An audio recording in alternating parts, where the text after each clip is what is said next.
Assalamualaikum Pak Cip. Waalaikumsalam Pak Didi. Bagaimana kabarnya hari ini Pak Cip? Alhamdulillah kabarnya sehat walafiat dan masih semangat Pak Didi. Alhamdulillah Pak Cip.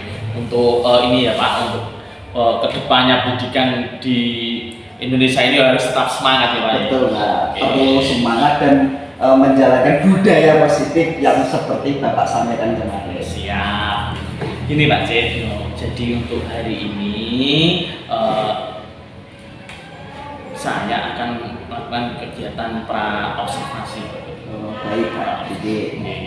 Jadi maka saya sampaikan terlebih dahulu mengenai tujuan supervisi Pak. Oh gitu Pak Didi ya.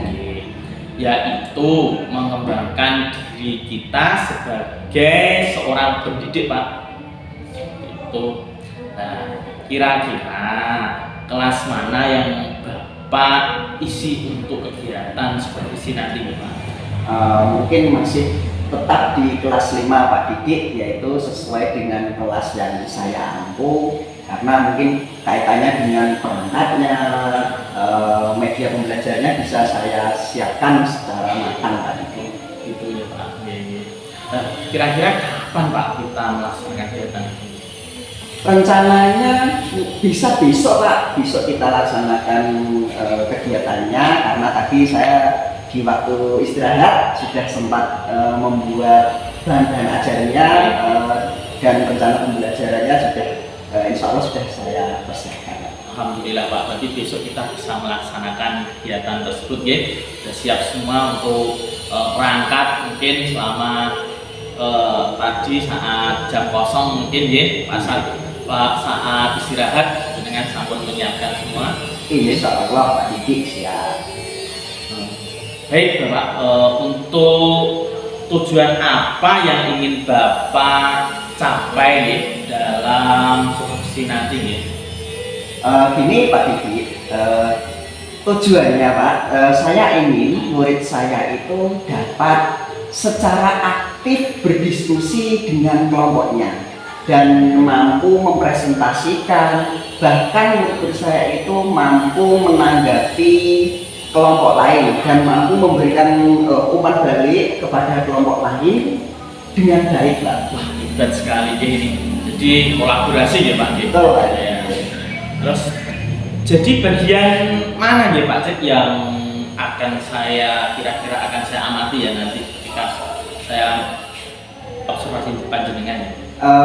Mungkin di keaktifannya Pak, karena begini Pak, agar siswa saya itu bisa berdiskusi dengan baik, memberikan tanggapan kepada kelompok lain dengan baik. Mungkin Pak Didi nanti bisa mengamatinya di bagian keaktifan.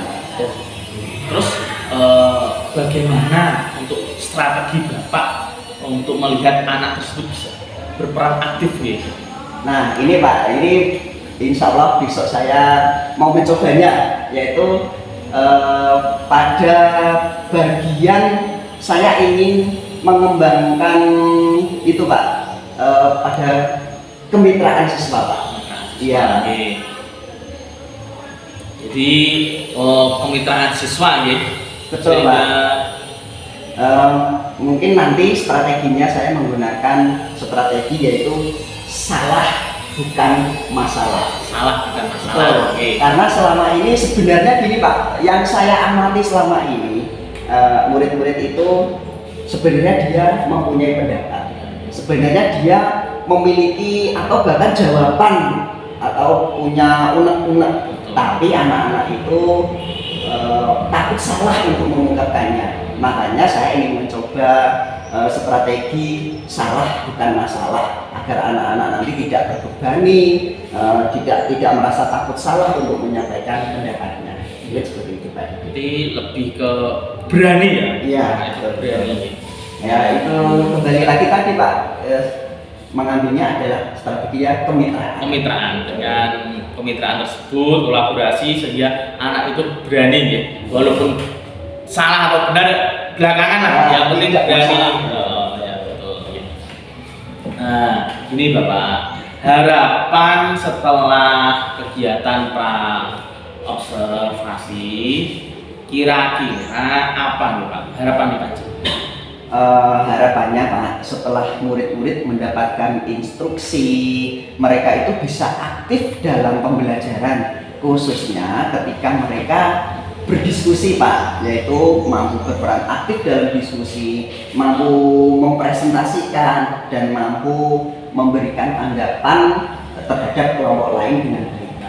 Oke, jadi ini apa, sedikit banyak saya sudah mengetahui strategi Bapak untuk pembelajaran besok, sehingga apa yang perlu saya amati itu sudah ada kira-kira angan-angannya ya Pak. Saya kira cukup Pak untuk praobservasi ini. Semoga nanti di dalam kegiatan pembelajaran bisa berjalan dengan lancar. Amin. Mohon dukungan, bimbingan, bahkan mohon untuk saling mengingatkan nanti kalau saya ada kekurangan Pak. Siap. Terima kasih Bapak. Assalamualaikum. Waalaikumsalam. Bergandeng tangan untuk negeri, era kita menanti berseri.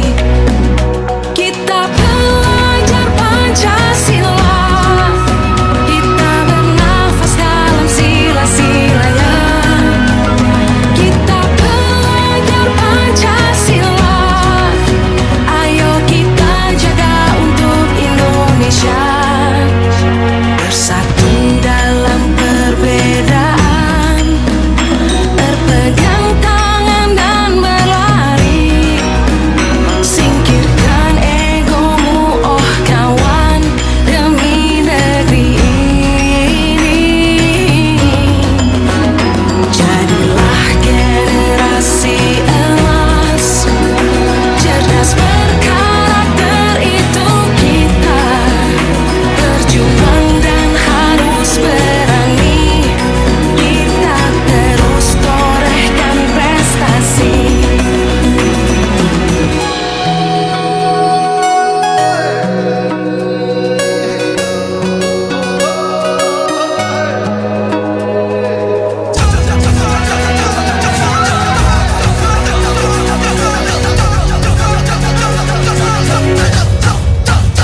Kita belajar Pancasila, kita bernafas dalam sila-silanya. Kita belajar Pancasila, ayo kita jaga untuk Indonesia. Kita belajar Pancasila, kita bernafas dalam sila-silanya. Kita belajar Pancasila, ayo kita jaga untuk Indonesia.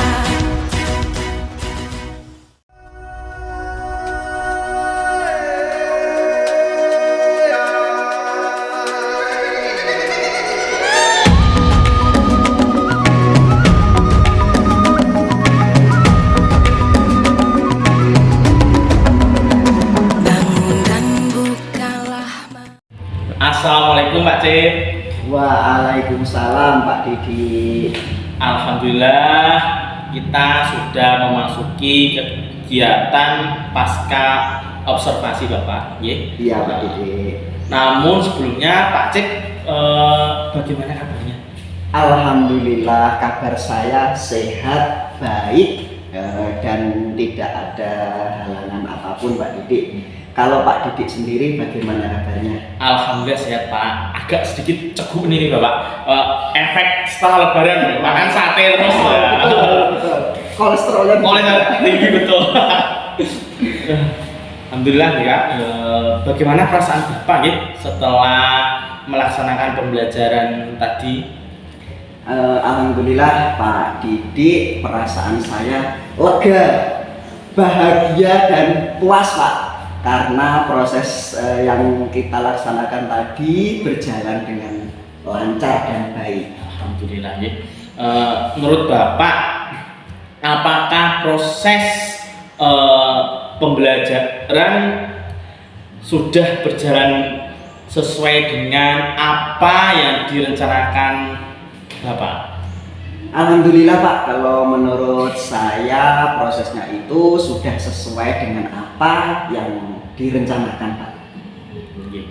Terus hal-hal apa saja yang membuat Bapak merasa puas dan tidak puas dari kegiatan yang sudah dilakukan tadi ya Bapak? Oke Pak Didi, yang pertama adalah yang puas dahulu ya Pak. Yang membuat saya merasa puas yaitu sebagian besar murid saya sudah menunjukkan progres yang signifikan Pak. Yang karena anak-anak itu sudah sesuai tujuan yang diinginkan, yaitu mampu berpartisipasi aktif dalam kegiatan berdiskusi kelompok, dan mereka menunjukkan kepercayaan dirinya dalam menanggapi presentasi dari kelompok lain Pak. Lalu yang kedua, hal-hal yang membuat saya merasa tidak puas yaitu ada beberapa murid saya yang belum mampu menunjukkan keaktifan dalam berdiskusi kelompok. Dia sibuk bermain sendiri Pak Didik. Ya, ini mungkin karena murid-murid tersebut punya gaya belajar yang berbeda dengan yang lainnya Pak Didik. Jadi ini ya Pak, gayanya yang beda-beda ya Pak ya?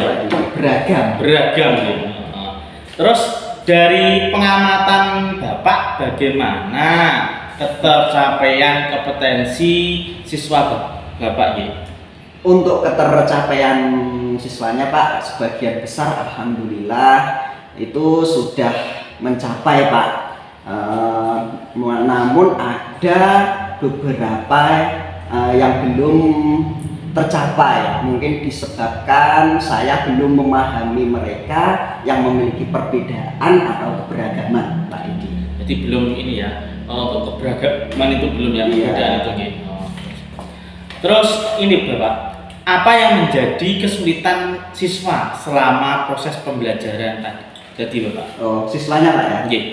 Oke Pak Didi, kalau saya lihat ya Pak, yang menjadi kesulitan siswa tadi saat pembelajaran, siswa mungkin membutuhkan alat peraga yang menguatkan pemahaman mereka Pak, agar mudah memahami materi yang saya ajarkan Pak Didi. Berarti alat peraganya harus maksimal ya Pak, beragam ya, karena tadi dari sudut dia menerima materi itu berbeda-beda. Betul Pak Didi, sehingga itu alat peraganya juga harus beragam. Beragam ya. Betul. Terus kalau kesulitan Bapak apa nih?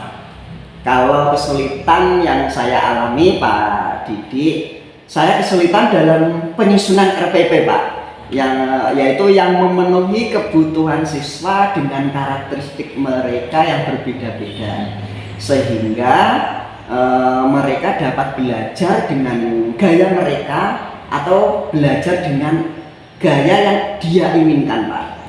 Dan kurangnya menyediakan alat peraga dalam mendemonstrasikan saya tadi Pak. Terus kira-kira apa yang akan Bapak lakukan untuk menjadikan alternatif mengatasi kesulitan yang Bapak sebut tadi? Nah, mungkin ada beberapa langkah Pak ya. Mungkin langkah yang paling awal saya laksanakan, mungkin saya akan belajar dengan guru yang lebih senior Pak, atau guru yang lebih mampu dalam mengenai bagaimana menyusun RPP berdiferensiasi yang tepat agar keberagaman gaya belajar siswa saya itu lebih terpenuhi, sehingga berdampak pada hasil belajarnya Pak Didi. Jadi ini ya, konsultasi dengan guru yang senior dan membuat RPP yang baru hangat-hangatnya ini Bapak, berdiferensiasi ya. Terus ini Bapak, hal-hal apa yang Bapak dapatkan dari kegiatan tadi Bapak? Wah, ini cukup menarik Pak Didi. hal yang saya dapatkan nggih, saya itu mendapatkan banyak hal Pak. Di antaranya saya dapat mengetahui sejauh mana kompetensi saya sebagai seorang guru dalam melayani siswa agar mereka mampu belajar dengan nyaman sesuai yang diharapkan. Selain itu Pak Didik, saya bisa mengetahui kekurangan dan kelebihan proses pembelajaran yang selama ini saya terapkan. Mantap sekali ya Pak. Jadi Bapak lebih mengidentifikasi anak tadi ya lebih maksimal ya. Ya Bapak, lanjut ya. Lalu apa yang Bapak lakukan untuk itu Bapak apa namanya pertemuan berikutnya? Oh, yang saya lakukan untuk Iya, yang selanjutnya. Oke Pak Didik, mungkin saya akan lebih mempersiapkan diri lagi Pak, dan belajar lagi tentang bagaimana membuat RPP, khususnya RPP yang mampu menunjukkan kebutuhan belajar siswa yang disebut RPP berdiferensiasi. Ini hal baru Pak. Hal baru. Ya betul. Kita perlu banyak belajar bagaimana RPP itu, bentuknya bagaimana, dan bagaimana proses penyusunannya dengan baik. Ini sedang ramai diprogramkan oleh pemerintah di kurikulum yang baru ini. Iya betul betul. Jadi mungkin kalau sudah itu tadi RPP-nya udah jadi dan berproses mungkin lebih maksimal dalam suatu pembelajaran ya Bapak ya. Betul Pak Didik. Ya. Gini Bapak, saya kira sudah cukup Bapak untuk hari ini. Semoga apa yang Bapak rencanakan ke depan akan berjalan dengan lancar, ya, berjalan dengan lancar dan siswa mampu memiliki karakter tadi, menemukan karakternya, memenuhi ya, kebutuhannya tadi, sesuai dengan kebutuhannya tadi, ya. Itu saja Pak. Mungkin kalau ada hal-hal yang kurang pas, kurang berkenan dari Bapak, saya mohon maaf. Terima kasih, ya Bapak. Terima kasih kembali Pak Didik. Semoga ini menjadi hal positif ya. Ini kita awali, kita dapat merefleksikan atau kita dapat mengetahui apa kekurangan dan kelebihan apa yang telah saya lakukan selama ini. Ya, saya juga mengucapkan terima kasih sehingga saya dapat mengukur seberapa kemampuan saya dari kegiatan ini. Ya, betul. Terima kasih, itu saja Pak. Baik. Assalamualaikum. Waalaikumsalam. Saat